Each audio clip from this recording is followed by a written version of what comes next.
Baby, baby.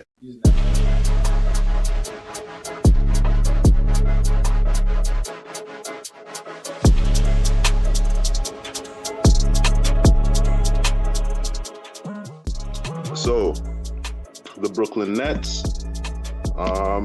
Now, with the Brooklyn Nets, I like the Brooklyn Nets. I think there can be some improvement in certain areas. Mikal Bridges, that's the most obvious. His development since going from Phoenix to Brooklyn, just spectacular, especially in terms of what Brooklyn. Because think about it, Brooklyn had a totally different team last year. They were going with, at the beginning of last year, we were looking at Kyrie Irving, Kevin Durant, and James Harden. None of those guys are there, right?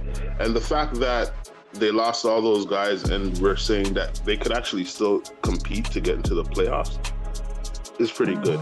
And I don't count last year. I think them getting into the playoffs was a lot of what was handed down because Durant and them left a good record for them to play with.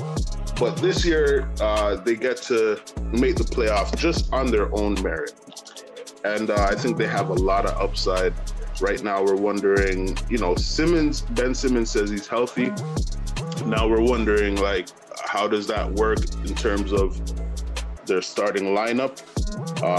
ESPN says their starting lineup would be Spencer Dinwiddie, Mikal Bridges, Cameron Johnson, Dorian Finney-Smith, and Nick Claxton. I like that lineup. If I was going to take anybody out to put Ben Simmons in, it would probably be Dorian Finney-Smith. I'd probably put Ben Simmons at the small forward. But you know what? I'd rather him come off the bench. They got Ben Simmons coming off the bench. I'd rather do that. Figure out where he helps you, whether you're putting him at the power forward or letting him run the ball. Dennis Smith Jr., you got to watch out for him. He improved a lot last year, especially in terms of defense. Also, Lonnie Walker, Cam Thomas. So they actually got a decent bench. Also, don't forget Nick Claxton. He's a good center. And he has Day'Ron Sharpe backing him up. So Brooklyn Nets look good, man. In terms of competing, there's some people who saying that the Brooklyn Nets are competing for a chip. I say they could be a playoff team, but competing for a chip would be funny. But at the end of the day, I think they're saying, in comparison to them rebuilding, they're more on the competing for a chip than they are in the rebuilding. And I think we could agree on that. They got a lot of nice pieces. Maybe they'd want to add a couple more pieces just to refine the team. But right now, when you look at it, they're okay. They're okay. Yeah, but they need a main player. I don't think Bridges is a main player. You still need a number one. That's a good point, but he's reaching for that. No, he's really not. He's their guy. That makes it tough, though, because how would they get a player better than Bridges? That means more trades. I'd rather just keep it the way it is. Remember Cam Thompson? They say he's like a spark plug. He has a lot to offer.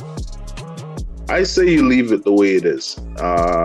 Just roll with what you got. If Mikal Bridges is their guy, it's their guy, and it's not too bad. He's not too shabby. Clearly like their squad, and I think they will mesh together. I like the squad pretty much from the top to the bottom of the bench. I think it's not that these are the greatest players ever, but I think they're really good players. They got a lot of defense. They got a lot of different options, a lot of versatility, and I think they'll have a really good season. So I'm going to predict that they have anywhere from 40 to 44 wins, and I'm definitely going with them over 37. So I'm going to leave it at that.